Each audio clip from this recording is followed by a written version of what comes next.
Sveiki, prisijungę prie miesto bažnyčios laiškų.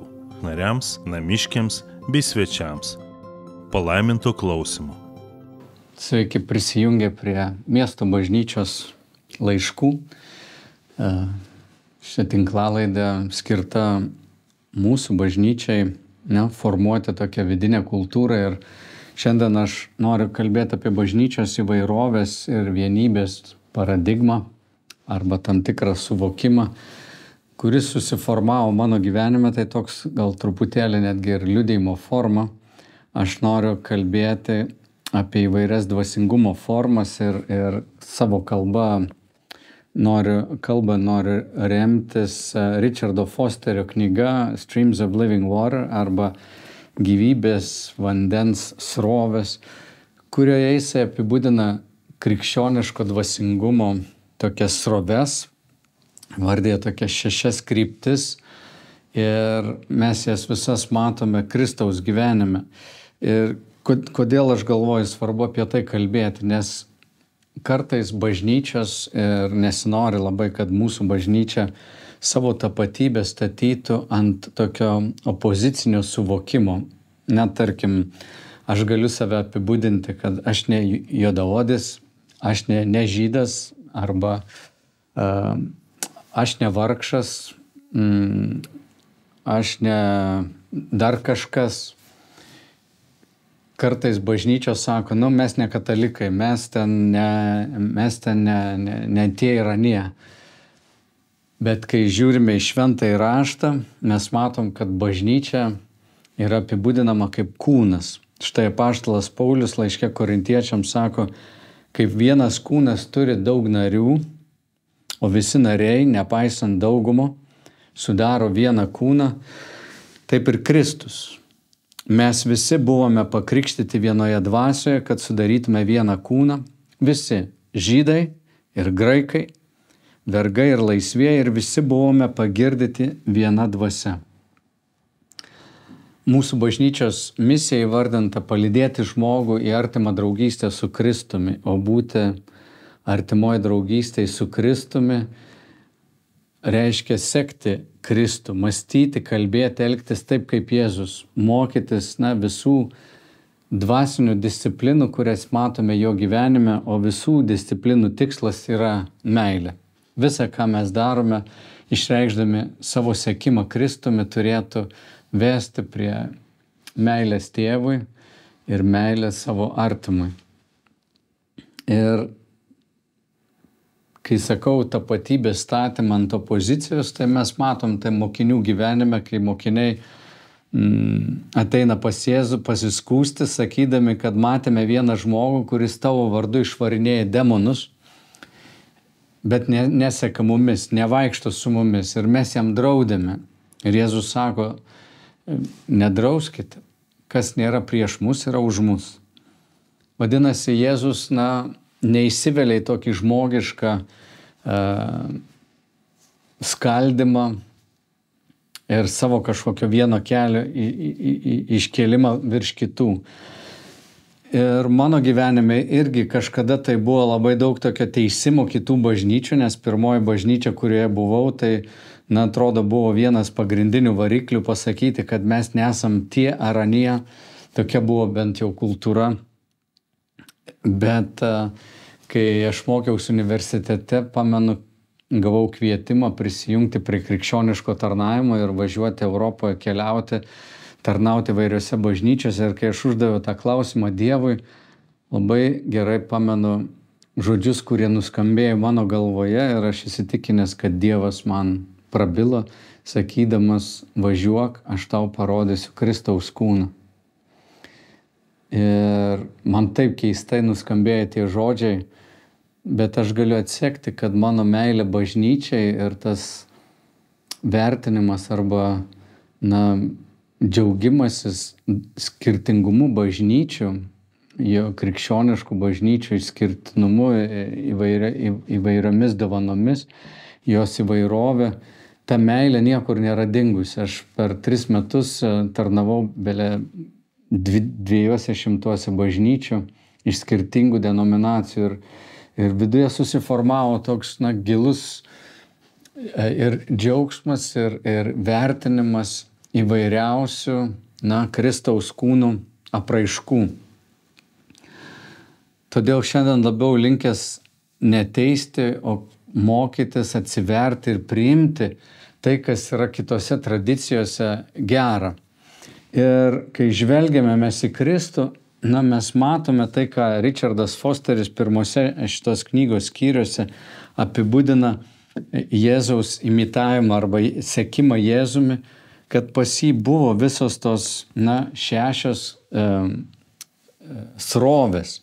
Tai yra kontempliatyvi tradicija, malda ir bendrystė su Dievu, šventumo tradicija arba dorybingas gyvenimas, charizminė tradicija, tai dvasios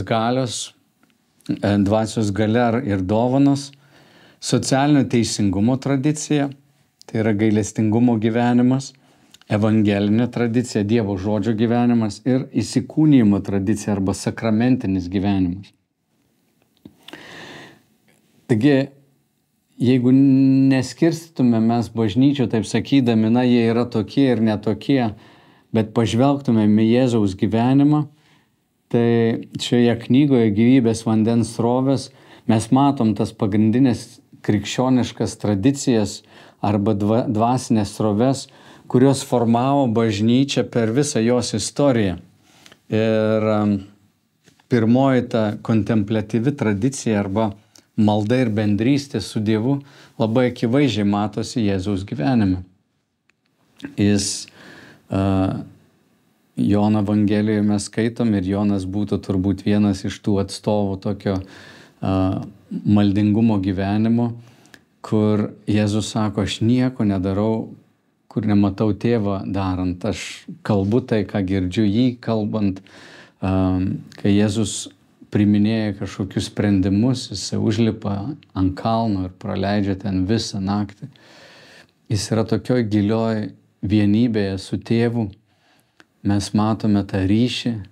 Jis trokšta to ryšio kiekvienam iš mūsų, sakydamas, toj paskutiniai maldoj, jo aukščiausiojo kunigo maldoj Jono Evangelijos 17 skyriuje, kai jis meldžiasi, tėve, mes esam viena ir aš meldžiu, kad jie būtų viena su mumis.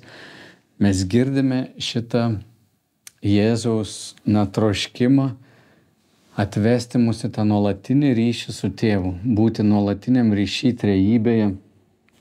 Ir ši tradicija, kontempliatyvi tradicija, pabrėžia asmeninę bendrystę su Dievu per maldą ir kontempliaciją. Ir ji orientuojasi tokį artimų santykio su Dievu kūrimą ir gilų vidinį gyvenimą. Jeigu taip pažvelgtume į bažnyčios gyvenimą, tai katalikų bažnyčioje trapistų vienuoliai, karmelitai būtų turbūt tokie labai ryškus atstovai tokio gyvenimo. Apaštalas Jonas turbūt būtų priskiriamas irgi prie tokių Jėzaus mokinių. Ir jeigu aš žvelgiu į savo gyvenimą, tai galvoju, tikrai man tai buvo labai svetima pirmomis mano tikėjimo gyvenimo dienomis, toj kelioniai, paskui pastaruosius 10 metų, tylos malda, tokia bežodė malda, kontempliacija, tai yra apmąstymas arba stebėjimas Dievo kasdienėje veikloje, pasidarė daug artimesnis. Ir aš manau, kad tai yra didelis turtas pasimokyti iš tų, kurie gyveno tokį gyvenimą, labai arti Jėzaus, puoselėdami tą maldingumą, sudėdami daug labai tokio, savo gyvenimo dėmesio buvime su Dievu. Nes meilė tikrai nėra atskiriama nuo dėmesio. Tai, kam mes skiriam dėmesio, tai mes ir mylim. Ir kontempliacija tai ir būtų suteikimas savo dėmesio į Dievą, į jo kūrinyje, apmąstyti, būti su juo. Ir tai yra viena iš tų tradicijų, kurios praturtina bažnyčios visą istoriją. Antroji tradicija, kurią mes galėtumėm išskirti, yra šventumo tradicija arba toks dorybingas gyvenimas. Čia apaštalas Jokūbas ir jo laiškas būtų labai ryškus, pabrėžiantis tokį moralinį gyvenimą. Ir Jėzaus gyvenime, kaip mes žvelgiame į jo kalno pamokslą, mes matome, kaip svarbu Jėzui buvo gyventi dorybėje. Ir jis nubrėžė turbūt aukščiausiai moralinį standartą kalno pamoksle. Ir kiekvienas, kas pamils Jėzų, pradės vertinti tokį dorą gyvenimą. Šventumo tradicinai orientuojasi į charakterio transformaciją, į Kristaus panašumą, pabrėžiant širdies ir gyvenimo grinumą. Ir ji propaguos tokį disciplinuotą arba moralinį integralumą žmogaus gyvenime. Ir negali čia atskirti, iš Jėzaus gyvenimo mes labai aiškiai taip matome, kaip šitas moralinis toks tyrumas, grynumas yra jam labai svarbus. Jeigu žvelgtume į bažnyčios istoriją, mes galime mokytis iš metodistų bažnyčios. Džono Weslio gyvenimas buvo būtent tuo atspindimas. Aš pamenu, kaip pirmą kartą išgirdau, kad kiekvienas metodistų kunigas, kuris norėjo būti šventintas, turėdavo pasninkauti 3 dienas per savaitę, laikytis tam tikro maldos gyvenimo, tam valandų ir panašiai. Man tai be galo gražu yra. Ir sekdami tokius pavyzdžius, skaitydami jų raštus, mes galime mokytis. Ir miesto bažnyčioje galime sakyti, kad žvelgdami istorinį tokį paveldą, mes sakom, siekime šventumo tradicijos, dorybingo gyvenimo. Kita srovė, gyvybės vandens srovė, yra charizminė tradicija arba dvasios galia ir dovanos. Ir ši tradicija pabrėžia aktyvų tokį dinamišką šventosios dvasios buvimą tikinčiojo gyvenime ir dažnai akcentuoja dvasinės dovanas, stebuklus ir galios patyrimą. Tai čia mano pirmoji patirtis. Aš, kai tikėjau, buvau charizminiai bažnyčiai ir mes melsdavomės prabudimo ir prabudimas mums reiškia, kad reiškiasi Dievo dvasios dovanos. Tai yra išgydymai. Ir aš pamenu pirmasias maldas, kada vos kelis mėnesius tikintis pradėjau melstis ir mačiau fizinį žmonių išgydymą. Misionieriai, kurie atvažiuodavo čia Klaipėdoje, pamenu, tarnavom su misionieriais iš Norvegijos ir darydavom gatvėje evangelizacijas. Tai pagrindinis dalykas, paskelbėme evangeliją ir tada meldžiamės už ligonius. Ir matyti tokį antgamtinį pasireiškimą buvo fantastinis dalykas. Buvo man labai gražu. Ir žvelgdami Jėzaus gyvenimą mes akivaizdžiai matom, jis išvarinėja demonus, Jėzus gydo ligonius, prikelia numirusius. Ir pirmąjį kartą, kai išsiunčia mokinius evangelizuoti, jisai sako, eikite, melskitės už ligonius, prikelkit numirusius, dovanai gavot, dovanai ir duokit.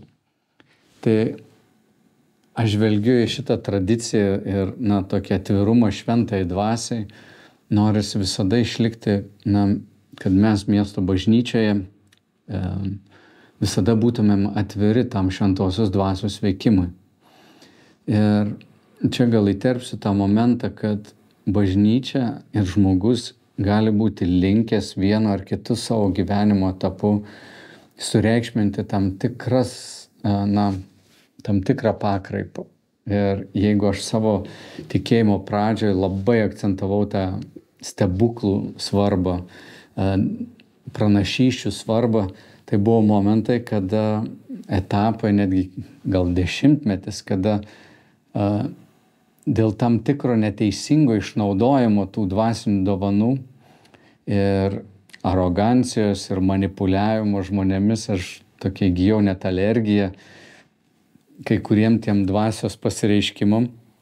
Ir paskui, kai pradėjome vesti alfa kursą, ir turėjom šventosios dvasios savaitgalį. Aš pamenu tokį grįžimą vėl prie to, kad šventoji dvasia taip nori matyti tavo veikimą, išgydymus. Ir šiandien melsis dėl išgydymų yra įprastas dalykas, bet tai nebėra vienintelis dalykas mano gyvenime. Ir norėtųsi, kad mūsų bažnyčia būtų atvira pranašystėms, išgydymams, šventosios dvasios tokiam laukimui ir dvasios pasireiškimui.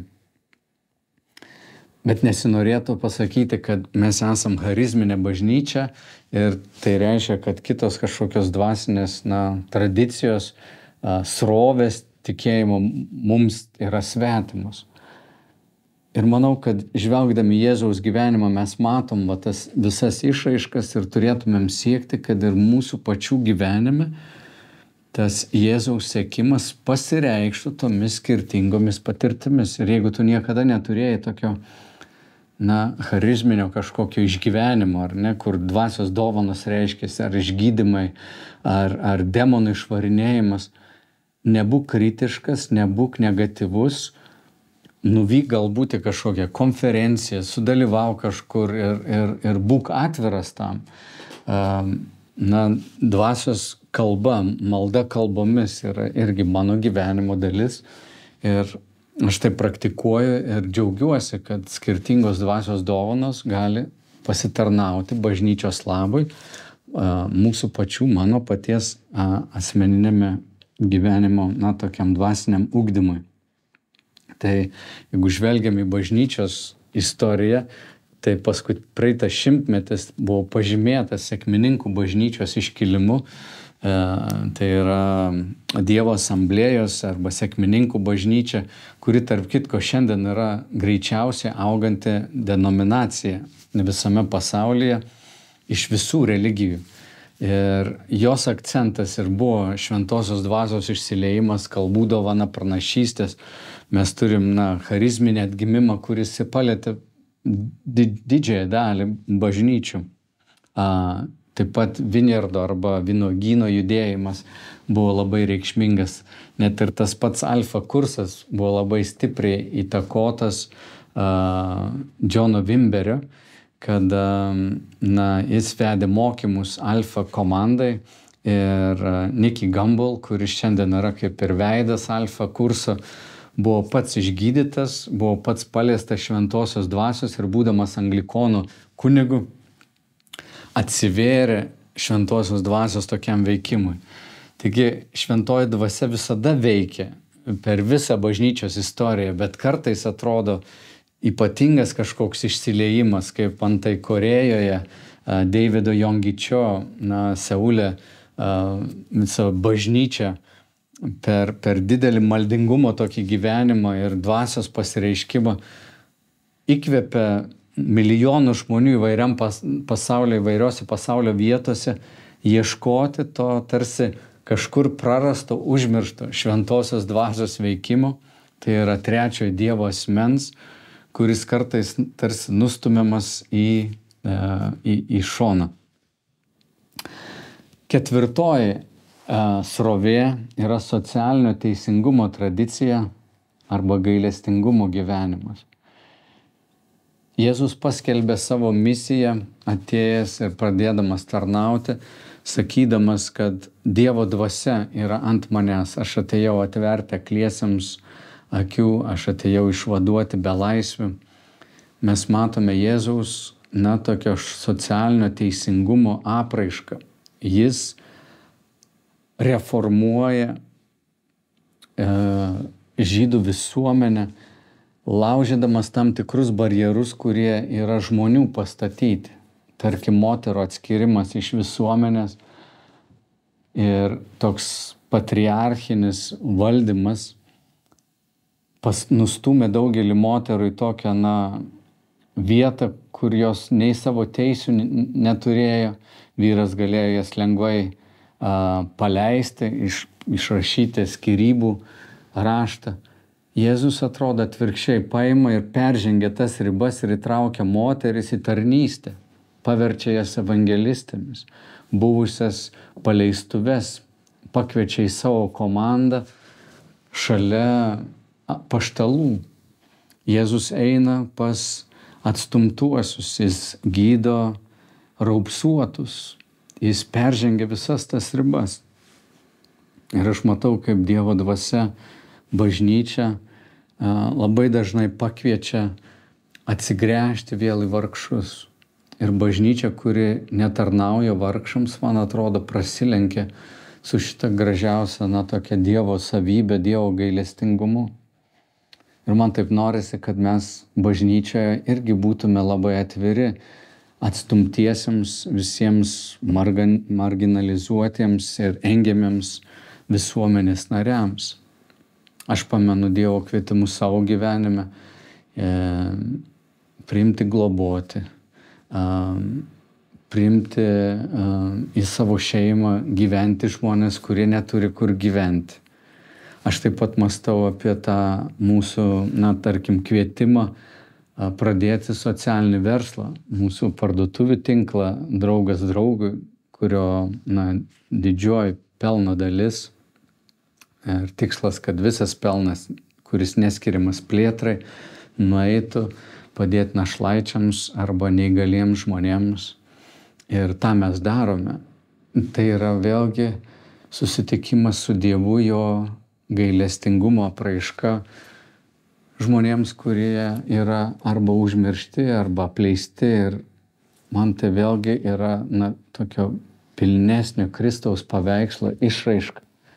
Ir taip norėtųsi, kad bažnyčia turėtų gailestingumo širdį ir užtartų tuos, kuriems reikia užtarimo, atsigręžtų į tuos, kuriems reikia pagalbos. Ir jeigu žiūrėtum įvairias denominacijas kaip Išganymo armija, jūs gal kai kurie ir esate girdėję apie Williamą Boothą, kuris Londone pradėjo skelbti evangeliją lūšnynuose ir būdavo ir primuštas, ir apmėtytas pomidorais, bet jisai ėjo ir tarnavo vargšams. Ir taip džiugu matyti Lietuvoje Išganymo armiją, kuri jau irgi porą šimtų metų švęs kaip gal 150, nebežinau tiksliai, kada Williamas Boothas pradėjo, bet tai 19 amžius. Ir mes Lietuvoje turime čia Išganymo armiją, kuri irgi, kai dar benamiai gyvendavo pas mus sąvartyne, važiuodavo, maitindavo vargšus ir padėdavo jiems. Ir mes kaip bažnyčia turėtume būti atviri. Tai, ką darėme Ukrainos karui, įsibėgėjus čia prieš porą metų, priimti pabėgėlius, irgi yra Dievo gailestingumo darbas, kuris iš jo malonės mums suteiktas ir mes galim kažką padaryti.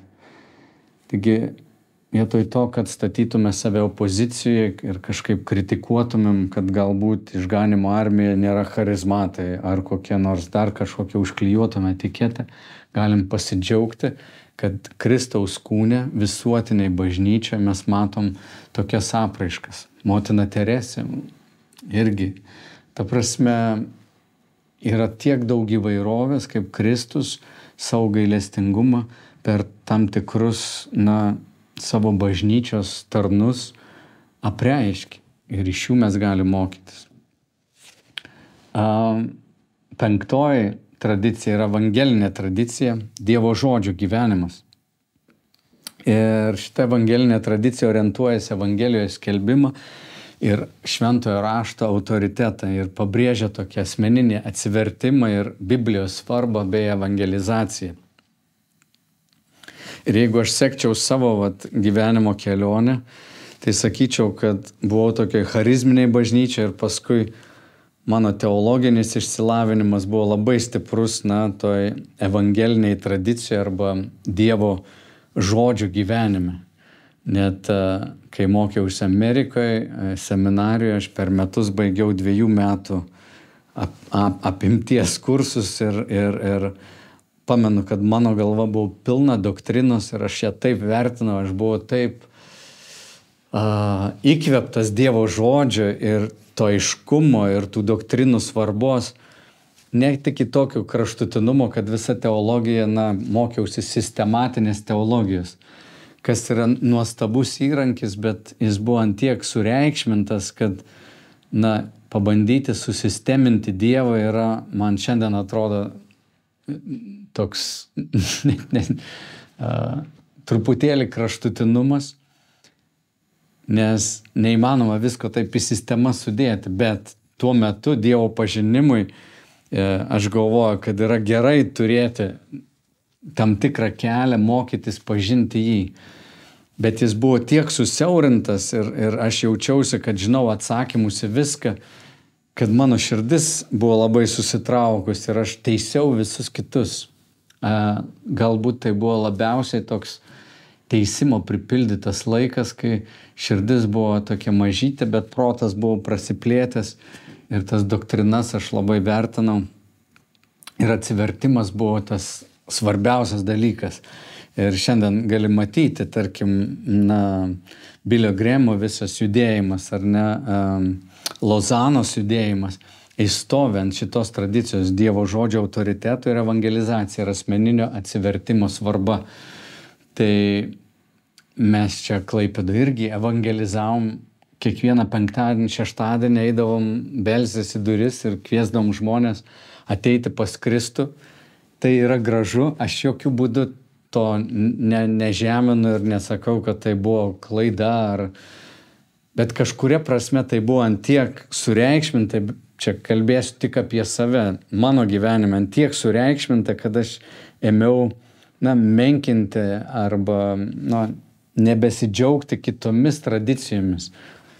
Ir kai kurios bažnyčios labai stipriai tai akcentuoja ir viskas okei, bet man norėtųsi asmeniškai turėti daug didesnį tokį balansą savo gyvenime, kad Kristaus veikimas pasireikštų įvairiomis formomis, ne tik šiuo būdu. Nes, tarkim, atsivertimas, aš tuo metu irgi pamenu labai buvau taip įsitikinęs, kad žmogus turi būtinai pasimelsti viena malda, atsivertimo malda, ir tada įvyks tas tikrasis atsivertimas. Bet Dievas yra didesnis, jis turi įvairiausių būdų, kaip jis pakviečia žmonės pas save ir tikrai negali nuspėti ir pasakyti, kad tik tai, kai žmogus išeis į priekį ir pasimels tą maldą, kurią mes jam davėm, atkartose, tuo metu ir įvyks tas atsivertimas. Ir aš kažkada buvau jau tokio įsitikinimo, kad tai yra tas būdas, kaip žmonės įtiki arba atsiverčia. Šiandien taip nebemanau. Jokių būdų nenoriu to sumenkinti. Ir jeigu kažkas yra tuo įsitikinęs ir tai daro, viskas okei, aš nebesiimu šiandien to smerkti, bet manau, kad yra Dievas daug didesnis, platesnis, negu tik tas vienas būdas, kaip mes galim atvesti žmogų pas Dievą. Šiandien aš išgyvenu daug didesnę laisvę ir džiaugsmą ir matymą to Dievo didumo, kaip jis veikia įvairiausiais slėpiningais būdais žmogaus gyvenime. Bet man labai graži šita Dievo žodžio tradicija ir aš Dievo žodį laikau autoritetu ir kaip lakmuso popierėliu, netgi vertinant bet kokią kitą patirtį. Viską norisi patikrinti pagal Dievo žodį, o ne šiaip leisti, kad jisai, kad žmogaus patirtis ar ten kažkokie pasireiškimai mistiniai ar tokie charizminiai pasireiškimai, pranašystės ypač, kad visa tai būtų patikrinta Kristaus kūne ir visa tai būtų patikrinta Dievo žodžio šviesoje. Tai čia yra stiprybė šitos evangelinės tradicijos ir mes patys esam miesto bažnyčiai, vardintume save kaip evangelinę bažnyčią. Ir paskutinė kryptis, kurią noriu pabrėžti, yra įsikūnijimo tradicija arba sakramentinis gyvenimas. Ši tradicija pabrėžia Dievo buvimą fizinėme arba materialiame pasaulyje, matant visą gyvenimą kaip šventą arba tokį sakramentą. Ir tai apie tikėjimo gyvenimą kasdienėje veikloje ir Dievo buvimo pripažinimą paprastose situacijose. Ir, čia, tarkim, toks benediktinų dvasingumas ar pranciškonų ordino veikla būtų tie pavyzdžiai. Kai visas gyvenimas yra pašventinamas.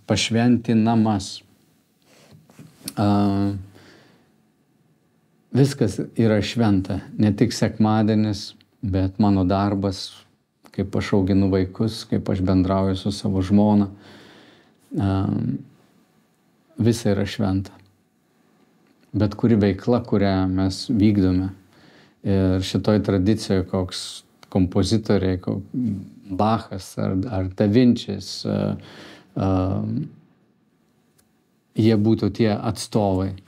Ir Kristaus tas įsikūnijimas, jo gyvenimas tokiam, kasdieniai aplinkoj, visas jo formavimasis, iki pat jo oficialios tos tarnystės, rodo mums, kaip svarbu. Žodis atėjo ir tapo kūnu ir gyveno tarp mūsų.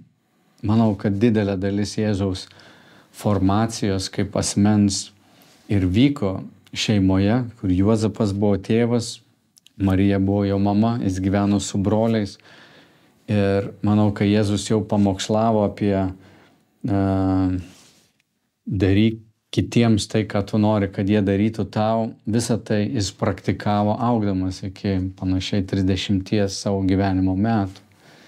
Visas jo gyvenimas buvo pašventintas. Tai nereiškia, kad kai jis buvo stalius, sekdamas savo tėvo pėdomis, kad kažkaip tai buvo nereikšminga. Visa tai irgi buvo svarbu iki jo oficialios tokios tarnystės, viešos tarnystės pradžios. Šitą knygą, kas skaitote angliškai, tikrai yra nuostabi. Čia yra daug labai pavyzdžių. Aš taip prabėgau pro tas 6 tokias kaip tradicijas. Galime bažnyčios istorijai peržvelgti įvairiausiais pjūviais. Kodėl aš pasirinkau mums apie tai pakalbėti? Pirmiausia dėl to, kad bažnyčia yra įvairi ir visgi yra vieninga. Ir kad mes neturėtumėm tokio teisimo nuostatos, menkinimo kažkokių tradicijų ir statymas savo tapatybės vien tik tais ant opozicijos, kad mes nesam tie ar anie. Man atrodo, kad Jėzui tai yra svetima. Jis ateina suvienyti visą, ką Dievas daro, jis vienyje, jis jungia. Tokia buvo Jėzaus malda. Jis taip mato bažnyčią. Ir man atrodo, kad šventai dvasiai, tėvui ir sūnui yra svetima skaldyti, svetima yra nuolat statyti arba netgi savo populiarumą iškelti, žeminant kitus arba teisiant kitus. Tai gal pigiausias būdas save išpopuliarinti. Ir krikščioniškose bažnyčiose to tikrai yra daug. Aš net neseniai girdėjau, kalbėdamas su vienu broliu, apie krikščionybės atėjimą Japonijoje, kad pradžioje, kai atėjo ten jėzuitai, man atrodo, jie pirmieji skelbė Evangeliją, buvo priimti imperatoriaus, vėliau atvažiavo Olandai, protestantai, pradėjo pjauti su jėzuitais, deginti vieni kitų namus. Tada Japonų imperatorius išvijo visus krikščionis. Jėzus meldėsi vienybės. Ne bet kokią kainą. Nedarant kompromisų.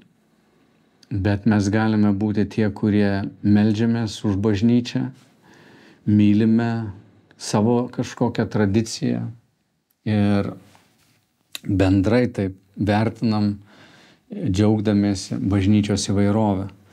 Bet asmeniniam gyvenime, štai mano patarimas, kai įeini kažkokį laikotarpį, tarkim, išgyveni šventosios dvasios prisilietimą arba stebuklus, nemenkink to laiko, kada sėdėjai ir studijavai Bibliją ir neišgyvenai kažkokių ypatingų prisilietimų. Nesakyk, kad tai buvo nevertinga arba tai buvo klaida. Jeigu tu esi kviečiamas šventosios dvasios skaityti Bibliją ir skirti labai daug laiko tam, irgi daryk tai, skaityk žodį, įsimink šventojo rašto eilutes, mokykis, žinodamas, kad galbūt tai ypatingas Dievo kvietimas sustiprinti tavo tam tikrus teologinius pamatus, bet nenuvertink kitų apraiškų ir stebėk savo širdį, kad širdis netaptų maža. Visų šitų srovių tikslas yra meilė. Meilė tėvui ir sūnui ir šventai dvasiai ir meilė artimui. Jeigu tai mūsų neveda mylėti, vadinasi, mes kažkur nuėjome kažkokį kraštutinumą arba tarnaujame tik savo. Todėl savo tikėjimo kelionėje mes galim integruoti tas skirtingas tradicijas arba dvasinio gyvenimo išraiškas, ką matome Jėzaus gyvenime. Ir tai, kas buvo aktualu kažkokiam tai istoriniam laikotarpiui, gali būti sugrąžinti į aktualumą mūsų kasdieniam gyvenime šiandien. Ir tai yra dažnai, kas žmonėm yra jaučiama, kai ateina pas mūsų bendruomenę. Ir labai norisi man, kad mes sektume Jėzumi. Nesureikšmintumėm vienos kažkokios dovanos. Taip kaip vienoje mažoje bendruomenėje mes turim Kristaus kūno apraišką ir skirtingas dovanas, taip ir visuotiniai bažnyčiai mes turim skirtingas Kristaus dovanas. Taigi, te būna tai irgi mūsų nuostata, paradigma, kad bažnyčia yra skirtinga, įvairi ir visgi yra suvienyta galvoje Kristuje, Jėzuje, mūsų viešpatyje. Tėve, duok mums malonės gyventi, susilaikant nuo teisimo, nuo smerkimo brolių ir sesių, nuolat atsigręžiant į tave. Paversk viešpatie mūsų mokymuose meilę tau ir meilę artimui. To meldžiu mums visiems Kristaus mūsų viešpaties Jėzaus vardu. Amen. Ačiū, kad buvote kartu.